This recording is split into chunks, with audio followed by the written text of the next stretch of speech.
안녕하십니까. 저는 아콘소프트에서 클라우드 네이티브 딜리버리 센터를 맡고 있는 김동혁 전무입니다. 정말 다사다난한 한 해 잘들 마무리하고 계신지요? 저희 아콘도 굉장히 바쁘게 지내고 있는데요. 그 바쁘신 와중에 참여해주신 모든 분들께 감사드리며, 이제 준비한 부분을 시작하도록 하겠습니다.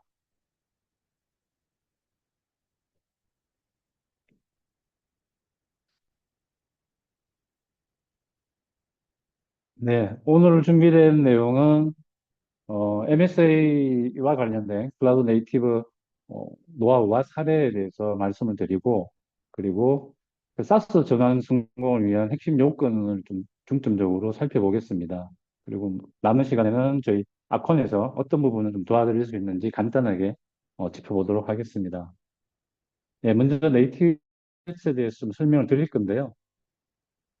현재 그 가트너에서 발표한 여러 가지 자료들 중에서 보면 클라우드 시장은 2022년 대비 2025년에는 2배 이상 성장할 것이라는 전망을 하고 있습니다.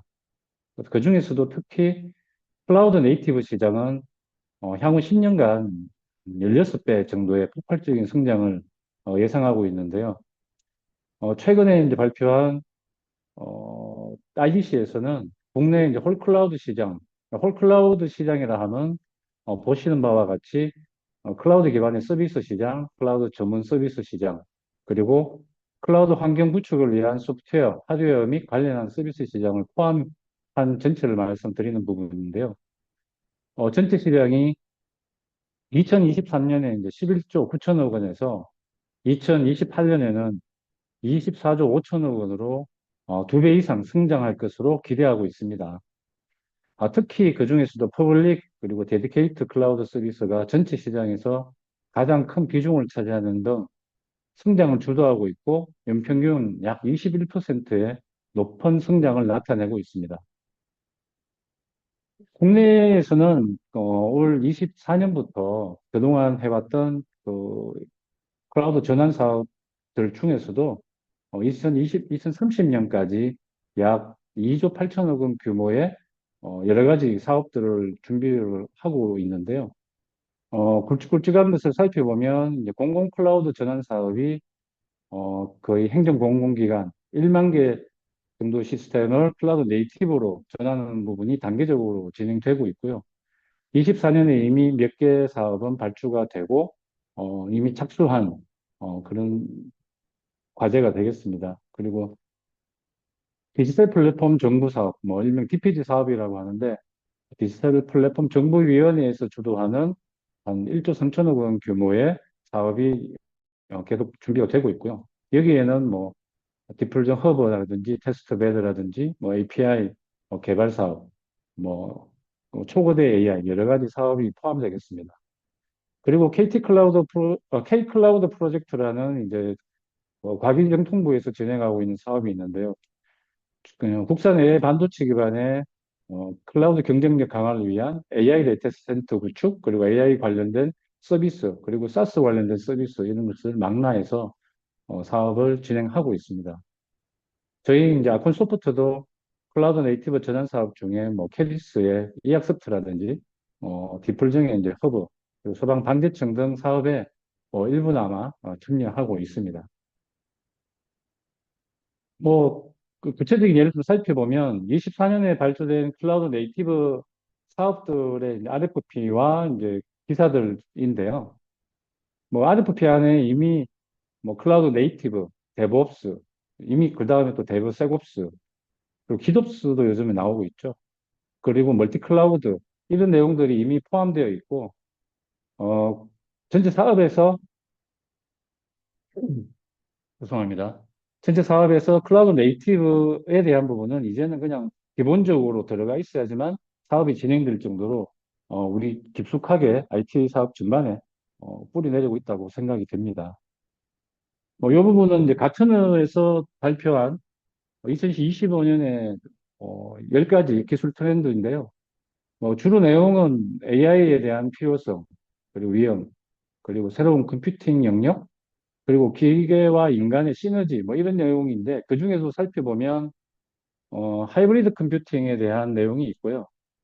그 하이브리드 컴퓨팅이 앞으로 이제 클라우드 사업들 중에는 하이브리드 클라우드와 자동화, 그리고 보안, 그리고 오픈소스 중심의 지속적인 클라우드 네이티브 생태계가 확장되는 이런 형태로 발전해 나갈 것으로 생각합니다.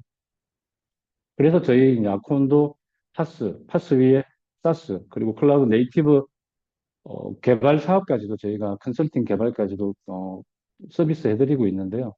앞으로 전반적으로 클라우드 네이티브는 모든 영역에서 기본이 되는, 예전에는 클라우드가 기본이 됐지만 이제는 클라우드 네이티브가 기본이 되는 그런 세상으로 가고 있다고 생각이 됩니다.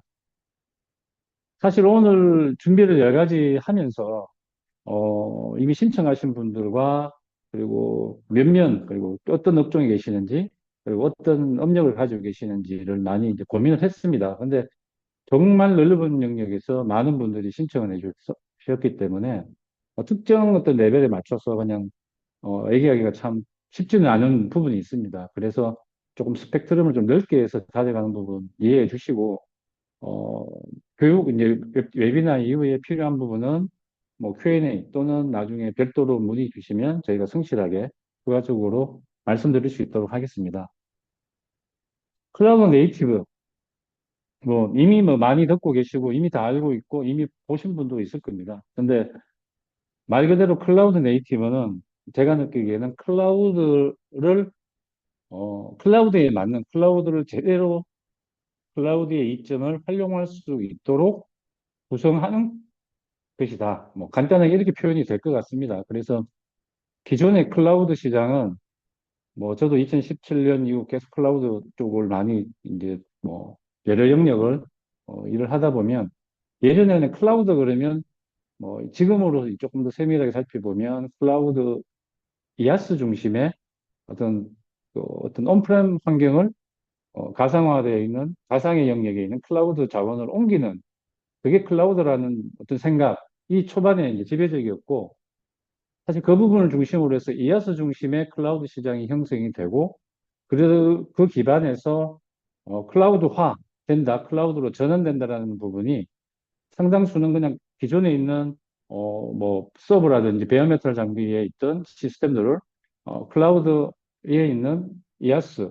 어떤 그런 영역으로 제대로 옮기는 이런 쪽으로 좀 중점적으로 갔던 것 같습니다. 근데 실제 그렇게 하다 보니 클라우드의 효익은 이미 여러분들도 많이 들어보셨겠지만 뭐 굉장히 확장성이라든지 그리고 어떤 그 생존성 그리고 유연성 여러 가지 장점이 많이 있는데 실제 기존에 있는 그런 어떤 덩어리 채로 있는 기존 시스템들을 그대로 옮긴다고 해서 실제적으로 그 클라우드 이아스 환경의 메리트를 다 쓸 수 있느냐? 그렇지 못하죠. 그래서 단적인 예로 보면 저희가 팬데믹 때 뭐 여러 가지 온라인 클래스나 이학스트 등 그 여러 가지 공공 뭐 사업 중에서도 교육 쪽에서 뭐 화상교육 그리고 화상회의 이런 쪽이 많이 발전했는데 그때도 기존에 있는 시스템들이 클라우드로 옮겨갔음에도 불구하고 제대로 대응이 되지 않고 그걸로 확장하기 위해서 정말 웨바스 서버를 수천 대를 생성해도 대응이 되지 않는 그런 현상까지도 갔었습니다. 그래서 그 이후에 이제 여러 가지 고민들이 나와서 그러면은 실제적으로 클라우드의 효익을 제대로 쓸 수 있는 게 무엇이냐를 봤을 때 결국은 우리가 사용을 하는 결국 어플리케이션, 사스 위에 있는 상단 영역을 제대로 만들어야 되고 그걸 제대로 만드는 것을 망라한 부분이 클라우드 네이티브다. 그렇게 이제 저는 생각을 하고요. 그 클라우드 네이티브를 좀 주도하고 있는 게 뭐 당연히 많이 들어보신 CNCF 재단입니다. 그래서 저희 칵테일의 여러 가지 솔루션이나 뭐 제품들도 CNCF에 다 인증을 거쳐서 그 일원으로 활동을 하고 있는데요.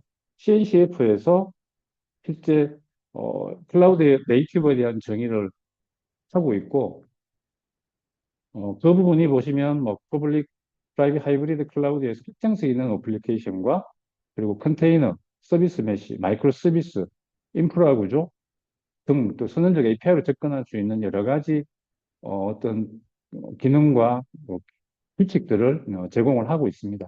그리고 여기와 관련된 많은 오픈소스 소프트웨어도 CNCF에 인큐베이팅 되고 있죠.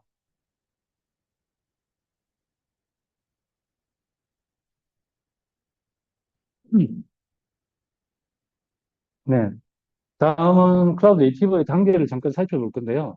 뭐 1단계는 당연히 레거시 상태, 그냥 덩어리로 물리적인 장비와 어플리케이션들이 있는 영역이고, 실제 우리가 이제 그 클라우드 전환이라고 했던 이아스 기반의 리프트 앤 시프트, 기존에 이제 OS나 데이터 또 어플리케이션을 그대로 들어서 옮긴 그런 역할을 했던 어, 그 영역이 이제 그냥 클라우드 단계라고 보시면 될 것 같고요. 클라우드 네이티브 단계는 실제 어, 컨테이너와 MSA, 그리고 DevOps, CI/CD 여러 가지 어떤 핵심 기술들을 망라해서 새롭게 아키텍처를 재편하고 그 위에 서비스까지 재구성하는 그 단계를 봤을 때 그 부분을 이제 클라우드 네이티브라고 표현을 하고 있습니다. 클라우드 전환 방식은 뭐 기본적으로 6R이라고 해서 뭐 리호스트, 아니면 리플랫폼, 리플체이스, 뭐 리팩터, 뭐 여러 가지가 있는데 실제 저희가 생각하는 클라우드의 네이티브라는 영역 부분들은 실제 어느 정도 아키텍처링 되고 재설계돼서 어, 어플리케이션까지 재구성하는 그 단계가 실제적으로 가장 클라우드 네이티브에 적합한 방향이라고 생각을 하고요. 기존에 단순하게 이렇게 이전되던 부분들, 그리고 플랫폼만 조금 바꿔서 갔던 부분들은 그 효익이 많이 낮다는 게 좀 증명되고 있고, 실제 아예 두 가지 영역이죠. 하나는 완전히 사스화되어 있는 대체제를 사용을 하시거나 아니면 다시 아키텍처와 어플리케이션까지 재설계해서 완전한 클라우드 네이티브 향으로 갈 수 있는 그런 부분이 여러 가지 이제 플로우 중에 하나라고 보고, 가장 마지막에 말씀드린 부분이 가장 효과적이라고 생각을 합니다. 뭐 이 부분은 클라우드가 네이티브화 됐을 때 적용 전과 적용 후를 비교하는 뭐 많은 사례 중에 하나인데요. 먼저 클라우드 네이티브 전에는 당연히 전체가 하나의 모듈리식, 하나의 이제 큰 시스템으로 되어 있기 때문에 작은 기능 하나 때문에 별거 아닌, 예를 들면 예전에 뭐 EP 포탈, 엔터프라이즈 포탈 같은 경우에는 연결되어 있는 연계 부분에 뭔가 문제가 생겨서 포탈 자체에 어떤 보틀렉이 생겨서 다운이 된다는 그런 뭐 사례까지도 있을 수 있고, 많은 시스템들이 아직도 그 영향을 받고 있습니다. 그래서 대형 시스템일수록, 그리고 오래 개발되고 계속 지속적으로 뭔가 기능이 추가된 시스템일수록 전체 덩어리를 함부로 뭐 지금 분할할 수 없었을 거고, 그러다 보니 작은 기능 하나, 작은 장애 하나가 전체 시스템의 다운을 초래하는 그런 경우가 발생이 되는데, 당연히 클라우드 네이티브화 되면 서비스를 독립된 구조로 분할하기 때문에 실제 장애가 격리가 됩니다. 그래서 어, 예를 들면은 뭐 결제가 문제가 있다고 해서 상품 선택이 멈추는, 아니면 고객 가입이 멈추는 그런 현상은 발생되지 않겠죠. 그래서 그런 부분이 장애가 격리되고 생존력이 높아진다. 그런 부분이 장점일 수가 있고요. 당연히 이제 확장성 부분은 서비스를 분할했기 때문에 분할된 서비스가 스케일링되는, 확장되는 부분이 굉장히 용이해집니다. 예전에 아까 제가 이제 팬데믹 때를 잠깐 설명을 드렸지만, 전체 대형 서비스를 병렬 처리할 수 있도록 만들어 놓는다 한들 그 부분이 부하가 널널로 해서 스케일링이 되다 보면 진짜 시스템 하나에 몇십 기가 하는 시스템이 확장된다고 생각해 보시죠. 그러면은 전체 서비스와 리소스와 그 확장 하나가 되는 이 과정이 굉장히 복잡해지고, 리소스뿐만 아니라 확장에 대한 속도 부분도 굉장히 늦습니다. 확장하다가 또 장애가 생기는 그런 경우가 비일비재하죠. 그런 부분이 이제 서비스가 분할되고 쪼개짐으로 해서 굉장히 스피드하게 핵심 기능이, 그리고 어떻게 늘어나야 될 대상만 빨리빨리 스케일링되고 부하를 해결할 수 있다. 그런 부분이 굉장히 장점이고, 아울러 당연히 쓸데없이 늘어나는 부분들까지 배제되기 때문에 비용 효율성까지도 높아진다. 이렇게 보시면 되겠습니다. 또한 윗부분과 약간 중첩될 수 있는데요. 굉장히 신속합니다. 뭐 확장에도 신속한데 배포도 신속하죠. 음. 예를 들면 예전에 뭐 제가 겪었던 모 텔레콤의 대형 시스템은 한 번 빌드하고 배포하려면 1박 2일을 하더라고요. 그래서 하루는 준비해서 배포, 빌드하고 배포하는 작업을 하다가 문제가 생기면 복구하는데 또 하루입니다.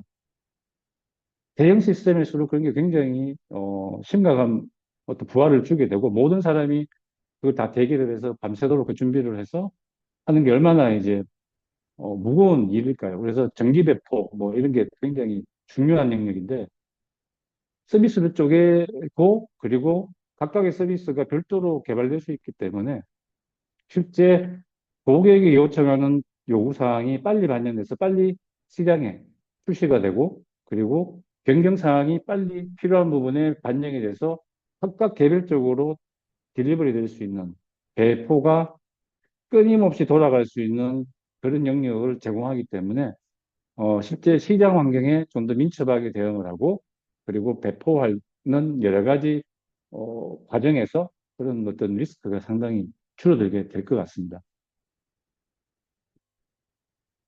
네, 다음은 클라우드 네이티브를 담당하는 뭐 4대 핵심 기술이죠. 이건 뭐 거의 바이블처럼 항상 나오는 얘기인데 이 각각의 네 가지는 서로 간에 굉장히 유기적이면서 그리고 서로의 어떤 필요성을 가지고 있는 영역들이에요. 그래서 당연히 그 마이크로 서비스화돼서 서비스를 특정 수준에서 분할하고 나누고 그 나눈 서비스들을 잘 관리를 해야 되고 그걸 어,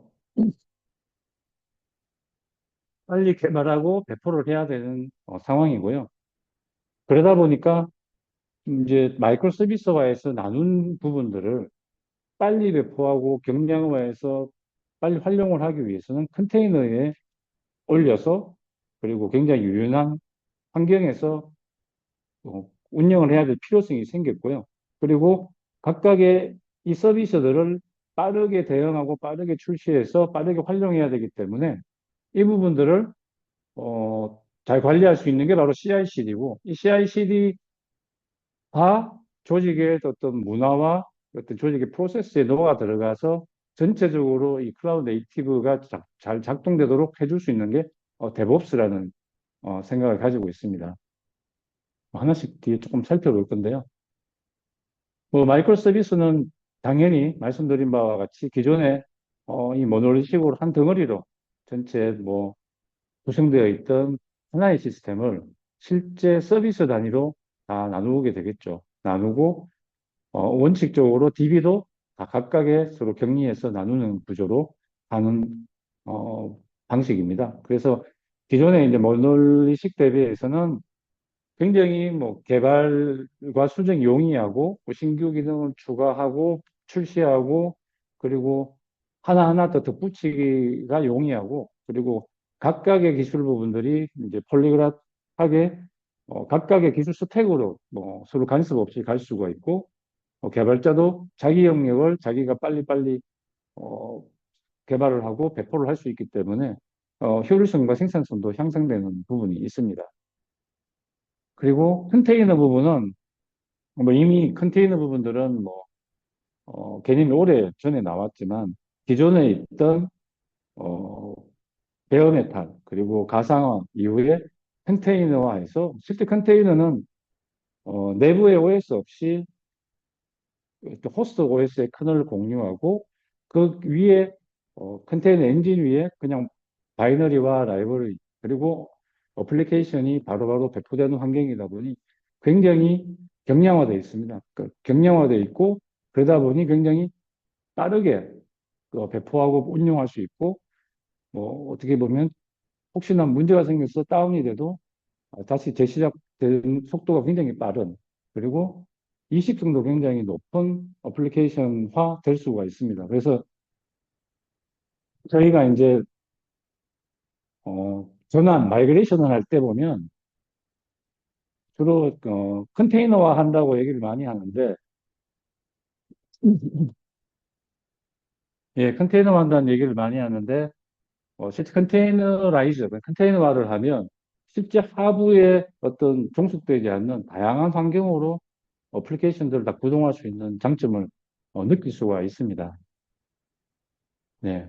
이거는 컨테이너가 이제 있는 부분을 그냥 컨테이너화 되어 있는, 예전에 뭐 다커가 많이 컨테이너를 관리했지만 현재의 대세는 뭐 쿠버네티스가 되겠죠. 그래서 쿠버네티스라는 컨테이너를 관리하고 컨트롤할 수 있는 그런 컨테이너 오케스트레이션의 영역이 굉장히 중요해졌고, 이 컨테이너를 어떻게 보면 배포하고 모니터링하고 죽으면은 복구하고 또 몇 개를 띄워 놔라고 하면 그걸 계속 뭐 유지하고 여러 가지의 영역들을 쿠버네티스가 담당을 하고 있습니다. 그래서 거의 컨테이너화 되어 있는 영역의 오케스트레이션은 쿠버네티스가 현재는 가장 대세를 가지고 이제 지원을 하고 있다. 그렇게 보시면 되고, 그 기반으로 한 여러 가지 이제 파스 제품들이 많이 상용화돼서 나와 있죠.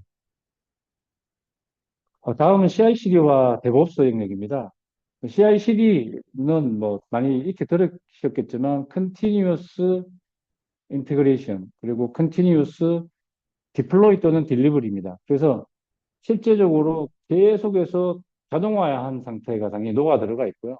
자동화되게 코드가 통합이 되고 그 테스트된 환경에서 뭐 머지가 되고 빌드가 되면 그 부분들을 최종적으로 타겟 영역에다가 배포를 하는, 그리고 배포에 대해서 라이프 사이클을 관리해서 어 뭐 배포의 종류도 예를 들면 뭐 블루그린이라든지 롤링 업데이트라든지 뭐 까다리 이런 식으로 배포도 하면서 거기에 대한 롤백까지 라이프 사이클 전체를 관리하는 CD 부분, 여기 보면 두 가지 영역으로 볼 수가 있고요. 실제 이 두 가지 영역을 음,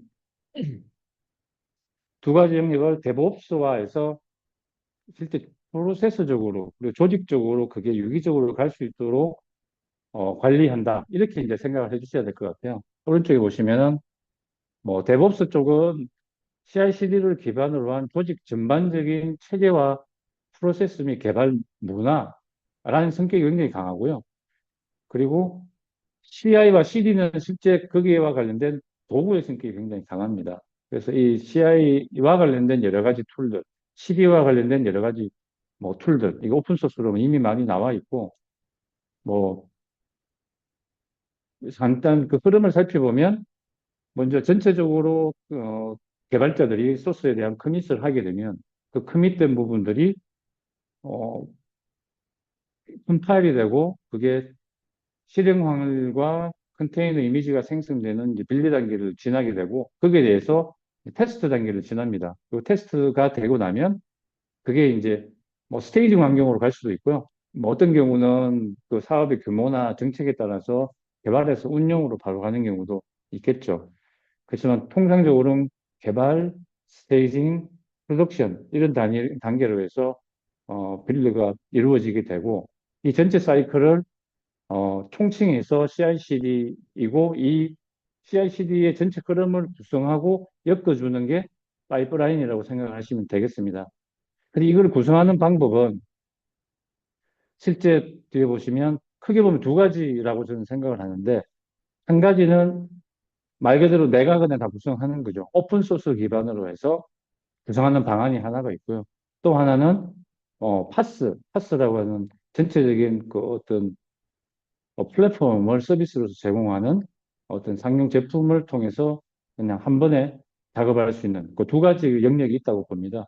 왼쪽의 내용을 보시면 익히 들어보신 젠킨스라든지 아니면은 뭐 당연히 소스는 이제 긴랩이나 뭐 그리고 그 위에 이제 점검 부분, 뭐 데브세곱스와 관련된 부분은 뭐 소나큐브라든지 그리고 그 외에 여러 가지 라이브러리, 넥서스 라이브러리나 또 관련돼 있는 리파지토리 이런 부분들을 쭉 써서 아르고 CD까지 해서 배포하는 영역이 있을 수가 있고요. 그 외에 이제 그 상용 툴에서 제공하는 CI와 CD 전체적인 하나의 기능을 통해서 적용하는 크게 보면 뭐 두 가지 영역이 있을 수가 있겠습니다. 그리고 데브옵스 부분을 살펴보면 먼저 준비 단계와 그리고 뭐 준비 단계는 어떻게 하면 우리가 DevOps를 잘 구성할까라는 준비가 필요하고, 그리고 현재 우리의 상태를 좀 분석을 해야 됩니다. 무조건 뭐 해야 된다. 이건 아닌 것 같아요. 그래서 실제 우리의 수준, 조직의 역량, 뭐, 그리고 필요성, 이런 부분까지 감안을 해서, 일단 정책을 세워야 되고, 거기에 관련된 도구들을 잘 선정을 할 필요가 있겠습니다. 뭐, 무조건 그냥 젠기스가 좋다. 뭐, 긴랩이 좋다. 뭐, 아르고 CD가 좋다.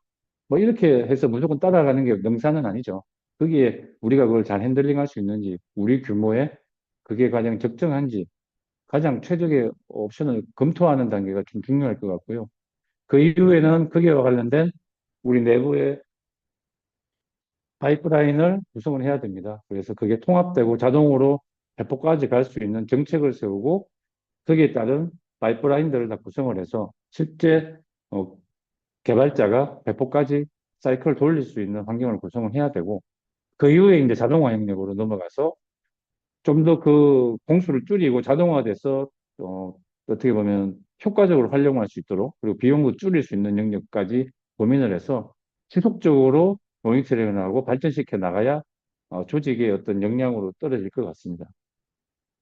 그리고 뭐 마찬가지 마지막에 제일 중요한 건 문화 및 프로세스입니다. 그래서 실제 이제 최근 뭐 클라우드 네이티브 사업에 저희가 들어가서 이렇게 일을 하다 보면 기존에 아직 개발자 분들이나 어떤 조직의 어떤 개발 리더나 이런 부분에서 이 개발과 어떻게 보면 빌드 배포에 대한 영역을 구분해서 생각을 많이 하세요. 그리고 예전에 개발자는 나는 개발만 하면 된다. 이렇게 많이 생각을 당연히 아직도 많이 하고 계시고 그렇기 때문에 기존의 어떤 조직에서는 이런 부분들은 계속 문화적으로 그리고 그 필요성을 교육과 필요성에 대한 그 공감을 계속 유도를 해서 문화적으로 가야 DevOps가 정착될 수 있을 것으로 생각이 됩니다. 예, 다음은 클라우드 네이티브 개발에 대한 단계인데요. 그러면 전체적으로 분석 속의 개발 테스트 어떻게 보면 기존에 뭐 모듈리식이나 비슷한데? 라고 생각할 수 있지만 이 부분에서 이제 중점적으로 말씀드릴 부분은 기존에 대비해서 마이크로 서비스를 도출하는 부분, 그리고 클라우드 네이티브에 대한 아키텍처, 그리고 마이크로 서비스를 도출한다는 부분이 클라우드 네이티브의 아키텍처, 뭐 아우터 이너 아키텍처와 연관이 되고요. 그걸 기반으로 해서 도메인에 대한 모델링과 그게 녹아 들어간 데이터 모델링이 추가되는 그런 어떤 영역이 추가됩니다. 사실 이 전체 흐름 자체가 옆으로 쭉 간다기보다는 좀 더 클라우드 네이티브화되어 있는 프로세스는 에자일이겠죠. 에자일입니다. 그래서 기존에 실제 이니셜라이즈 단계에서 어떻게 보면 스크럼을 구성을 하고 거기에 마이크로 서비스와 관련된 내외부 아키텍처다 구성 설계가 들어간 다음 실제 요 영역 executing and control 영역에서는 스프린트를 반복적으로 수행을 하면서 실제 여기서 계속적인 CI, CD, 그 데브옵스 영역이 여기서 활성화된다고 봐야 될 것 같습니다. 그래서 이렇게 해서 계속 개발이 확장이 되고 구체화된 이후에 완성이 된 이후 통합 테스트 단계로 최종적으로 넘어가서 어, 검수할 수 있는 그런 플랜이 뭐 최적의 플랜이라고 하고요. 다만 이제 저희가 여러 가지 사업을 진행하다 보면 에자일이라는 게 분명히 또 추가적인 뭐 관리적인 요소 또는 비용적인 요소 분명히 또 존재를 합니다. 그래서 SI성, 이제 어떻게 보면 개발 프로젝트성으로 진행이 될 때는 프로젝트라는 게 그 시작과 끝 기간이 있고 요구사항이 픽스가 된 상태에서 나가야 되는 그리고 거기에 대한 검수 부분까지도 고민해야 되기 때문에 그 영역에서는 사실 반드시 에자일을 적용하기는 쉽지가 않고 약간 준용해서 그 앞단에 있는 그 구축 단계를 스프린트를 나눠서 가는 그 약간의 이제 하이브리드한 형태로 통상 많이 하게 되고 그게 이제 좀 권장되는 방안이라고 생각을 합니다. 네, 다음은 그, 아키텍처 부분인데요. 뭐, 이 부분은 가트너에서 제공하는 클라우드 네이티브 아키텍처 중에 마이크로 서비스 아키텍처에 대한 여러 가지 어, 내용들을 모아놓은 그림이죠. 이 부분은 워낙 많이 공유됐기 때문에 이미 많이 보셨을 것 같고, 이번에는 여기 있는 아우터 아키텍처 부분이 굉장히 중요하게 생각이 됐고, 뭐, 주목을 받았습니다. 근데 이제 지금은 이제 점차 클라우드 네이티브가 중요성을 또 부각함에 따라서 요 중간에 있는 이너 아키텍처 부분, 이 마이크로 서비스를 어떻게 어, 뽑아내서 컨테이너화하는 이 부분이 굉장히 중요한 시점이 됐고, 이 부분에 대한 준비가 많이 필요한 그런 상황이라고 생각이 됩니다. 이미 아우터 쪽은 어, 클라우드화 되면서 그리고 클라우드 전환 사업들에서 어느 정도 정의가 돼서 많이 채워져 왔어요. 그런데 이제 이너 부분들은 앞으로 많이 채워야 되는 영역으로 생각이 됩니다. 내부 아키텍처 구성에 대한 목표 모델 뭐 예인데요. 보시면은 전체적으로 서비스가 이제 파도화돼서 다 결국엔 하나의 서비스가 마이크로 서비스화돼서 서비스로서 각각의 구성이 될 거고, 이 서비스가 이렇게 논리적인 나누심을 기반으로 한 DB를 공유할 수도 물론 있습니다. 그거는 약간의 트레이드 오프가 있겠죠. 그래서 통상적으로 권장하는 뭐 기본적인 어떤 원칙적으로는 각각의 서비스는 분할돼서 자기 서비스 내에서는 자기가 그 권한을 데이터에 대한 권한을 가져야 된다. 이런 부분이 있고요. 그 부분들을 뽑아내는 그 방법이 여러 가지 있는데 그중에 뭐 대표적인 게 DDD, 도메인 드리븐 디자인 부분과 이벤트 스토밍 그리고 업무 기능 분해 이 세 가지를 생각을 해볼 수가 있습니다.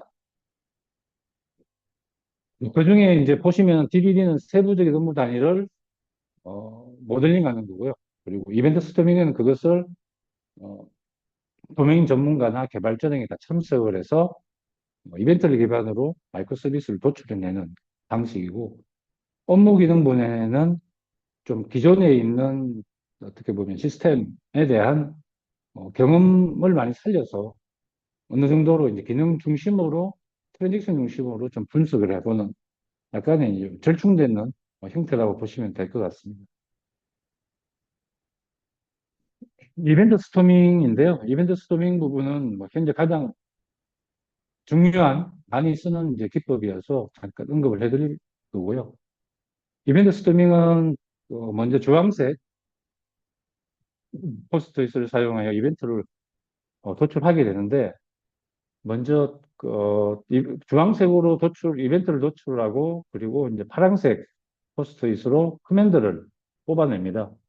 커맨드를 뽑아내고 그리고 파란색 포스트잇 다음에 이제 빨간색으로 외부 시스템들을 표현을 하고 이제 노란색으로 커맨드에 의해서 영향을 받는 요소들을 구별합니다. 그래서 전체적으로 이제 구성을 하다 보면 이거는 그 도메인 전문가, 업무 전문가와 같이 어, 아키텍트하고 같이 작업을 해야 되는 영역이고요.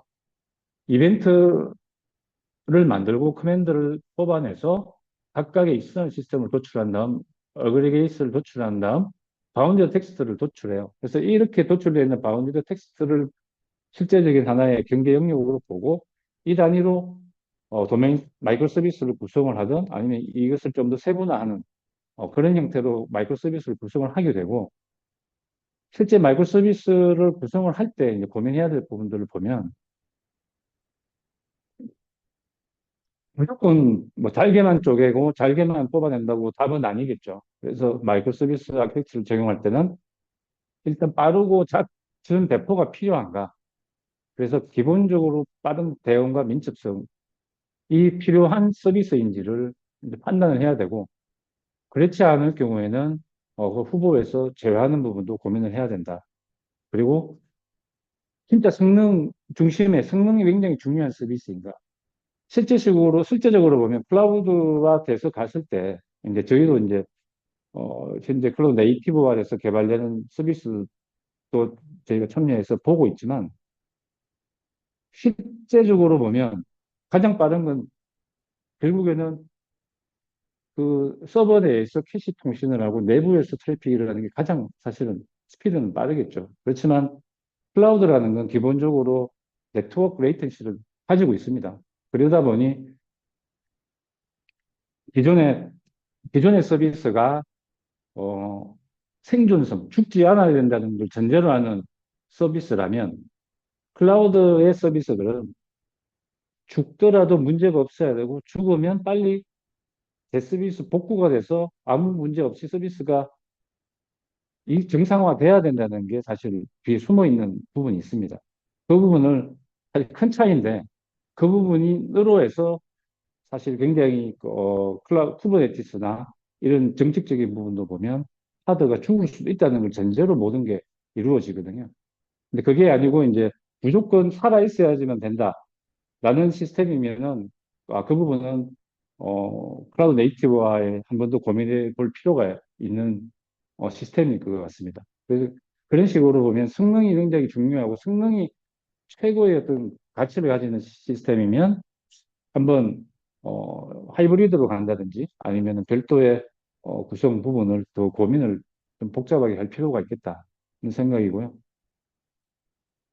그리고 모널식에서는 여러 개를 묶어서 단일 트랜잭션으로 해서 뭐 투페이드 커밋이나 DB 쪽에서 DB 처리로 이용해서 여러 가지 트랜잭션 처리가 굉장히 용이했죠. 그렇지만 실제 클라우드 네이티브가 되면 그 각각의 서비스들 간에 트랜잭션 자체가 독립적으로 이루어지고 서비스 간에 어떤 통신으로서 데이터가 요구가 주고받게 됩니다. 그러니까 그 트랜잭션 처리에 굉장히 공수를 많이 들여야 되고요. 상당히 그 복잡성을 해소하는데 뭐 메시징 뭐 기법이라든지 아니면은 여러 가지 뭐 사가 기법이라든지 그런 부분들을 녹여내야 되는 부분이 굉장히 중요합니다. 그래서 이 부분은 실제 어, 이 진행을 하는 기술적인 어떤 준비와도 좀 연관이 있을 것 같고요.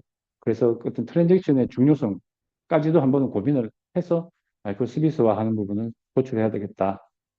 그리고 못 늘리기 시익에 대해서 비용이 과연 줄어들까? 왜냐면은 비용 대비 효과를 분명히 보셔야 되고요.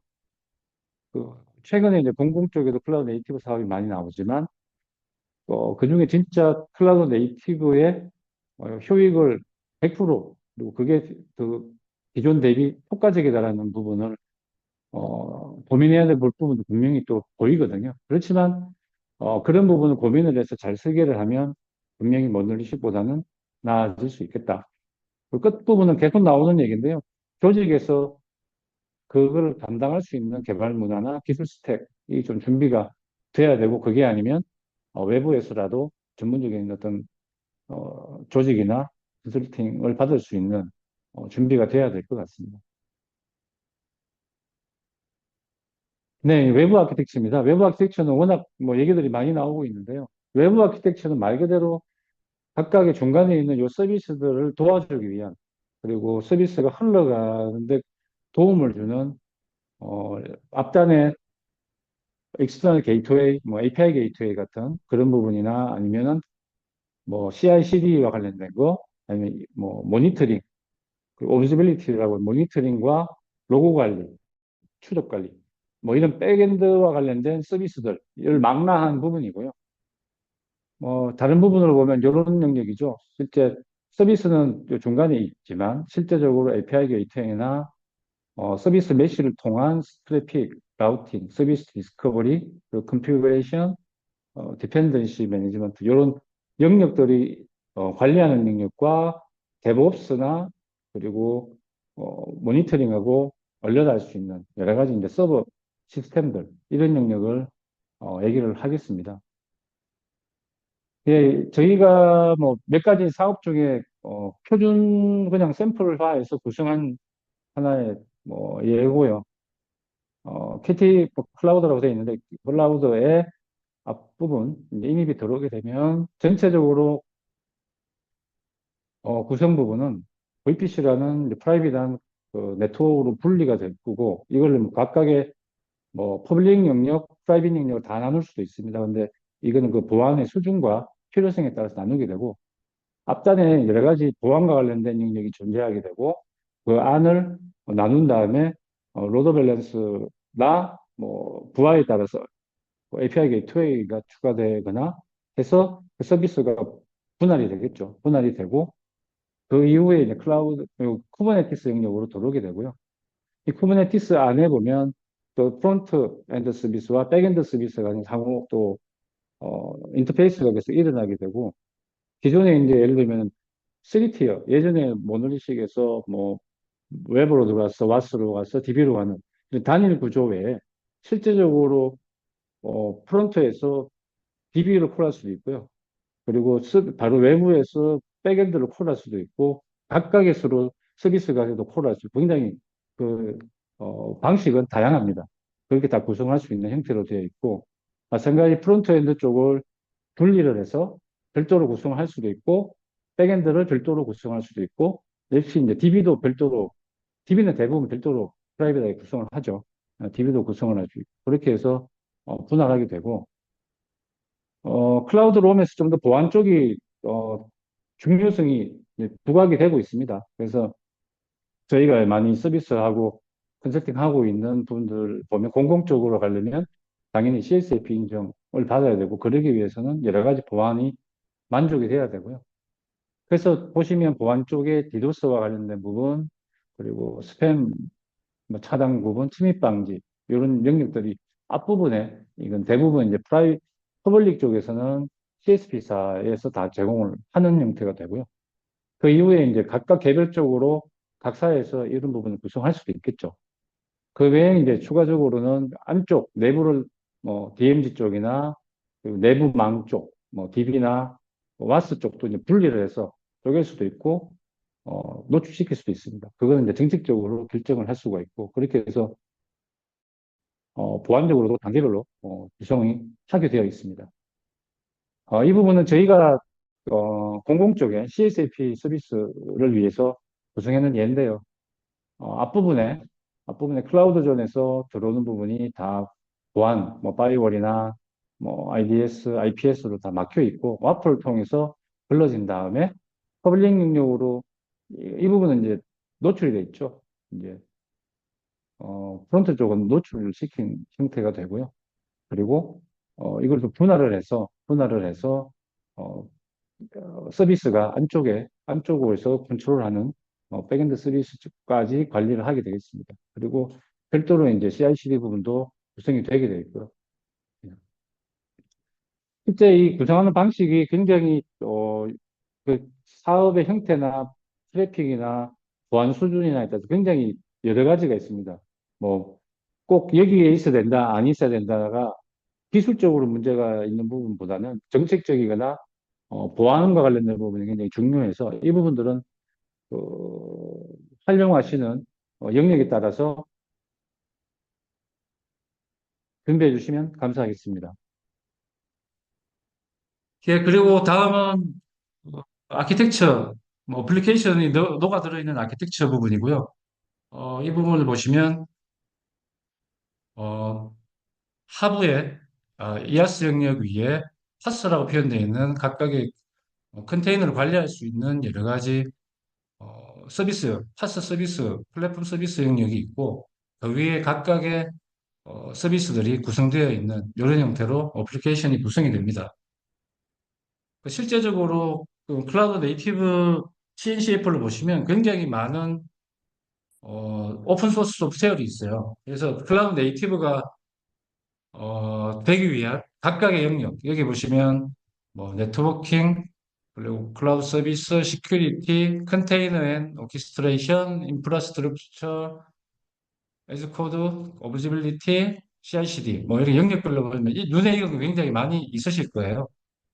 근데 이 영역들을 각각의 이제 오픈 소스로 구성을 하고 그 기반으로 뭐 적용을 하셔도 되지만 실제 이것을 한 번에 지원할 수 있는 뭐 어떤 기술 전문가는 사실 존재하지가 않습니다. 그리고 각각의 스택별로 다 준비하고 그 기술을 따라가기가 상당히 쉽지 않은 게 현실이고요. 그래서 저희는 이제 이 오픈 소스를 기준으로 하는 방법과 그리고 클러스라는 실제적으로 클러스터 관리와 모니터링, 알람, 서비스 관리, CI/CD, 데브옵스, 오딧, 로깅, 백업, 리스토어까지 다 할 수 있는 이런 부분들을 일원화해서 제공하는 솔루션들을 한번 필요에 의해서 규모에 따라서 검토해 보시면 도움이 될 것으로 생각을 합니다. 네, 다음은 클라우드 네이티브의 핵심 성공 요소인데요.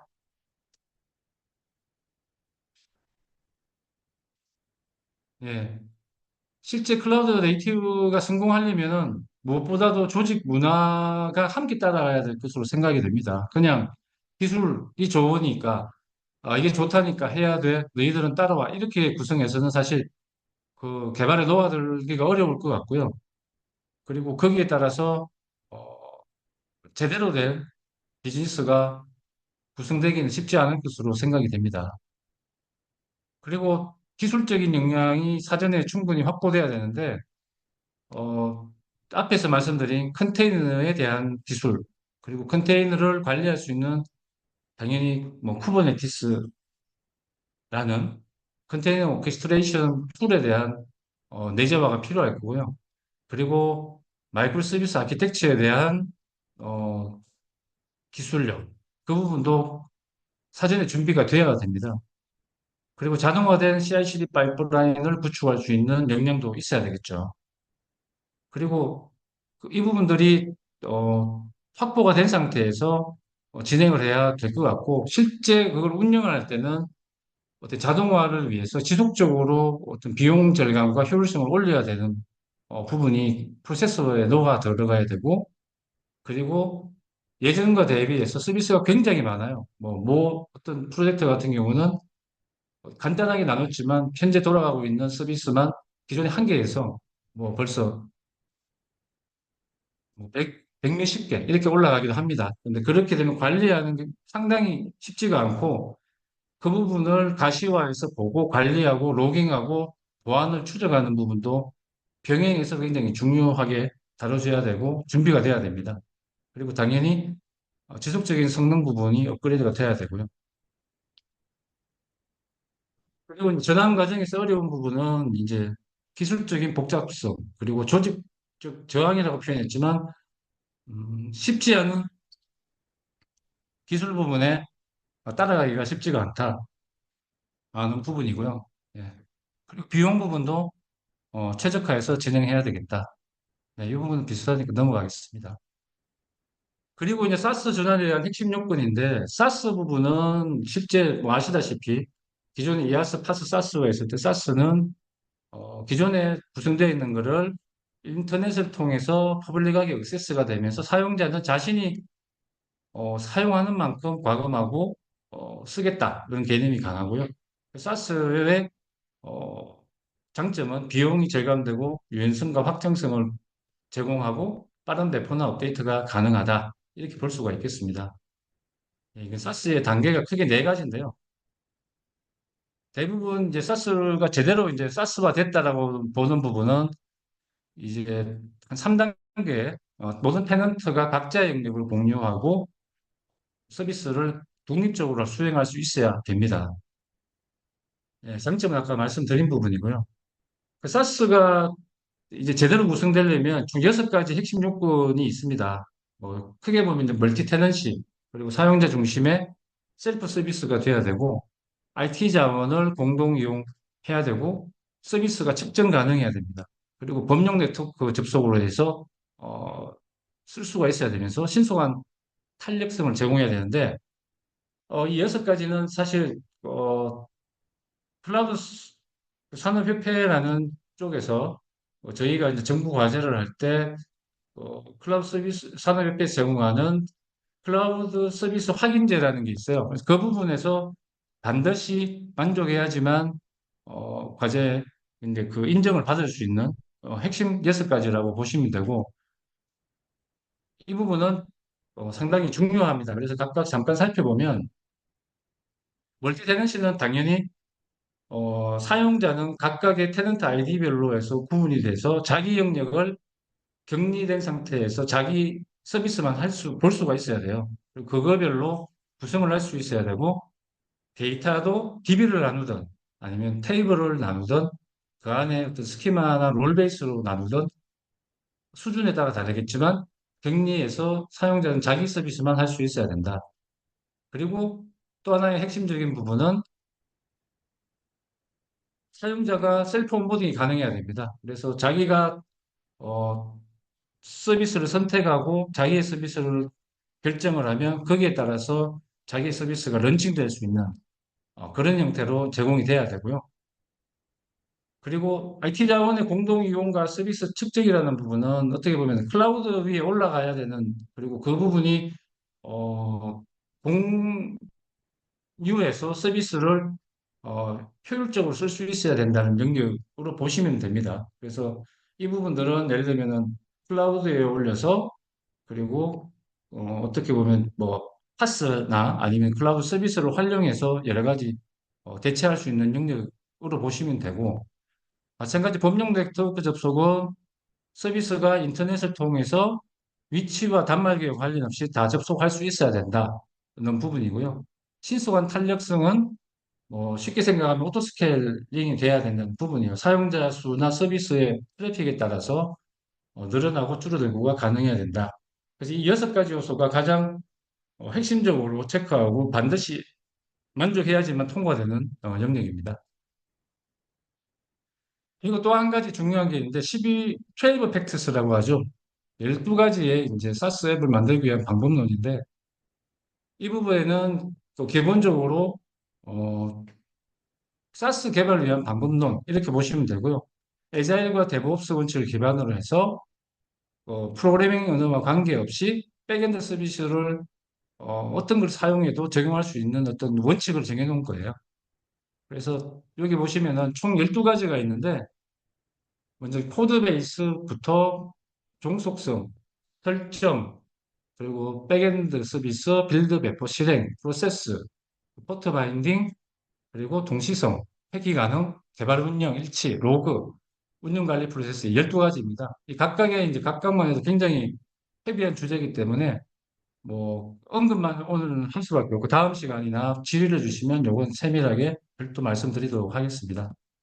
네.